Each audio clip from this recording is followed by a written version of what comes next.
So it's been a couple of days and there's been another launch. This time, the RTX 3050.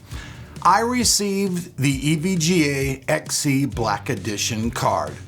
Now, this launch went off. This card's supposed to be $249. That's what, they're saying is the MSRP. But truthfully, I want to just throw this card because in many ways, I'm totally, utterly disgusted with this launch and what's going on. So let's talk tech and why I really feel that video card reviews at this point are almost just a completely moot point and almost useless. So, but still, let's talk tech.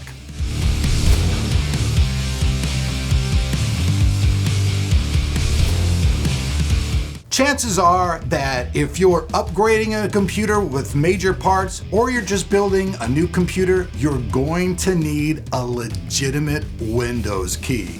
And VIP Your CD Key Sales has you covered. And right now the prices are lower than ever and it's simple to buy. You simply go over to their website, choose the Windows software that you want to, put it into your cart, and when you're going to the checkout, you're going to want to enter the code TOT20 and save yourselves an additional 30%, making your Windows key not only completely legit, but also really low price. And after a few minutes, you'll get an email and all of your keys will be inside of your inbox. So it's really simple. So if you want to save money and you want a key that you know is guaranteed to work forever, then check out VIP Your CD Key Sales. Okay, before we jump into today's video, I ask that you guys please like and share this video on social media, post it on Reddit, all that good stuff. Now, like I said, the card that I received was this card right here. This is an RTX XC Black card that's supposed to be $249. Even though Nvidia claims that $249 is the entry-level price, here you can see the prices of the different cards. And sure, an entry-level one does cost $249 supposedly, but you can see these cards go all the way up to $499 if you want to get a card from ASUS. So it's just crazy. Now, everything that you need comes inside the box of the card, which is pretty much just the card these days. No adapters, no nothing. It's just the card itself. The card features a two-fan design. It has no backplate. It's pretty much the entry level of all the cards. The card sizes in about 7 inches. It's a 2-slot design. Requires a minimum of a 550 watt power supply, which is kind of a lot for an entry-level card. It has a TGP of 130 watts. This card is made on the GA106 silicon. This is the same silicon that they're using in their laptop chips, I believe.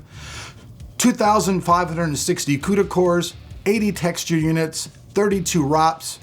It features 80 second-generation Tensor Cores and 20 second-generation RT cores. Now, the base clock of a reference model 3050 is 1552 megahertz and has a boost clock speed of 1777 megahertz. The card also features 8 gigabytes of GDDR6 memory and 128-bit memory interface. The card also has a single 8-pin power connector, but like I said, you need at least a 550 watt power supply for this card. Now here's though where I really ran into some problems, and you'll see why. My card came with the wrong BIOS installed and had a boost clock that was topping off right about 1850 megahertz. But this BIOS was intended for a card with a backplate and that had better heat dissipation and higher clocks. Now this will give the card a different score between 2 and 4% better, but all real cards will have the correct BIOS installed when you buy them at a retail market. This card's still made on the Samsung 8nm process, and basically, like I said, this card should come to market at $249. That's where the problems kind of began. And then other problems were that I had tested this card fully and I was unable completely to get a hold of a 6500 XT to test it against. So here's my dilemma, guys. Okay, first of all, I get a card. This card's clocked completely wrong. The card is clocked at a higher clock rate, which means that if I basically posted, I feel this review with these scores, they're wrong. Period. I'm right in the middle of moving to Indiana, which I'll do another video on, and I'm right in the middle of packing everything up. Barely even have my studio going because I gotta pack all these amps and everything up today and get them moved by Monday. So it really put me in a bad place. I didn't want to put the review out and then have other people go, oh, well, the card's kind of running at that, I should clock it at that, then have their card burn out and have people complain to EVGA and to me saying, oh, well, you posted your review, Elric, and your review had a higher clock speed. But beyond all that, I've went out and I've read all kinds of articles, I've watched videos and seen all kinds of things. So I'm gonna bring you guys kind of a different type of review this time. And this is a review just basically on me judging things and watching things that are going on. So first off, the card that I had clocked wrong. Wasn't able to receive a 6500 XT, which is the direct competition, which makes, making a video with just one score and testing against other cards really doesn't make any sense. That's the first thing, which is why I'm not just gonna bring a bunch of scores, but I'm gonna talk to you guys about it. And here's what it is. Like usual, a 6500 XT and a 3050 go pretty much back and forth in gaming. That's how it is. Now, the RTX 3050 is a direct replacement for the GTX 1650. Now, the GTX 1650, it was based on Turing architecture. This is based on Ampere. Obviously, what you're really getting is all of the technical advances. You're getting all the RT cores, all the ray tracing stuff, the DLSS, all that stuff. And we all know that really DLSS is the sweet spot for Nvidia. The other technical advances, shiny stuff is cool. A lot of people just think it's gimmicky and turn it off. It's not the biggest thing, but we all know that DLSS is a big thing. And when DLSS is engaged with many of the top games, you're going to get a lot more frames per second than you were getting before. And comparing it to a 1650, I'm sure that the card is not going to be extremely just faster in non-RTX games. It's not going to be like a speed demon ahead of that. But the thing is, if you're playing any of the latest games, it's going to play them a lot better and play them with better graphics, and that's what it's all about. But here's where I'm really, really pissed off at the end of the day about this launch, okay? And this is stuff, and honestly, I almost just did not want to post this review at all because I was really angry. And you'll see why. Cards are selling on eBay as well for $600, $599. Here's the links. It ain't no my friends. These cards are selling for that price. So why are these guys doing it? I'll tell you why. Because they know that they can. And it's just ridiculous. Now to buy a video card when it comes out, I honestly think that saying, oh, the MSRP is $249, it's just it's like I'm just talking to my mouth. It's like poop is flowing. And I don't mean to be that way, but it's just how it is. The poop is flowing because in reality, these cards aren't $249. They're just not.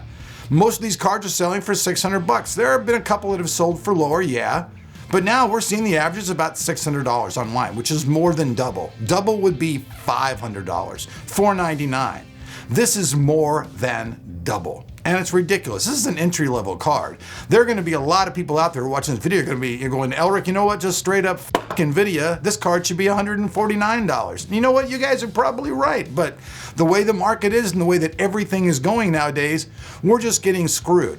And it makes it almost to the point of like posting up a video card review and doing all that stuff is almost worthless. I just feel like in a lot of ways it's worthless because I want to bring you guys good information and bring stuff to the table that's good, but when you can't really even buy a card for a normal price and you know that all the information that I'm going to give you is just going to basically be a slap in the face when you go to buy the card, it's kind of an iffy market. Like I said, I'm sure there are a few people out there that will be able to get their hands on the card, but the rest of us will be paying the gouging price. That's just how it is. I was lucky enough to get a sample. I'm gonna give this sample away to somebody in my family who needs a video card because they want a game, and we all know how the market is.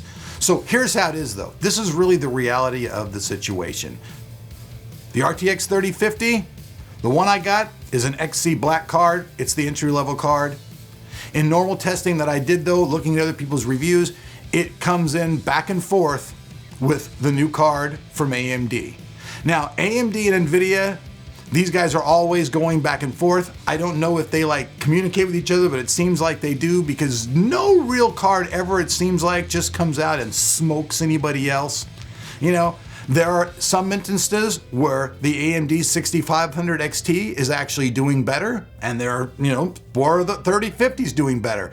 Like, we know a lot of these gaming companies work with the, you know, the video card manufacturers, and a lot of times those games work better with those video cards. You've seen it, better played with Nvidia. You know what I mean? It's just that way. So those certain games are going to be that way. So depending on the games that you play is going to be probably depending on what cards you would get. I would always suggest going out and watching everybody's reviews, reading as many articles as possible to grasp your head around what's going on. Now, my particular card, I do have to say though, ran very cool and very quiet. It only topped out at 60 Celsius, which gives you plenty of headroom for overclocking and stuff like that. The overclocking headroom on this card is actually really nice. So, you know, if you're looking for a nice card, you can get one for a retail price. If you could find this card for $249, it's a damn good deal. Solid editor's choice card on that particular front. Good card. It's not the companies that I'm angry about. I do wish the EVGA would not have sent me a card though that was, you know, posted at a much higher clock speed so that all my tests were like, you know, screwed up. You know, 2 to 3% faster is going to make people want to go out and overclock their card or change their BIOS in their card, and I don't want to be responsible for people frying out their cards, and I'm sure EVGA doesn't either, so I'm going to have to go back and retest this. I've been told by AMD that I will be getting a 6500 XT, but it's going to be like right after the Chinese New Year, so I'll have all my testing in the box and we'll redo it at that time, you know? So peace out. I thank you guys for watching. I know this is a different kind of video, but the points are there, man. Gouging is there, it sucks. The card itself is okay. If you can get it at the old retail price, good to go. I would not pay $599 though for an entry level card. No. Peace out. We'll see you guys back on the channel for more tech.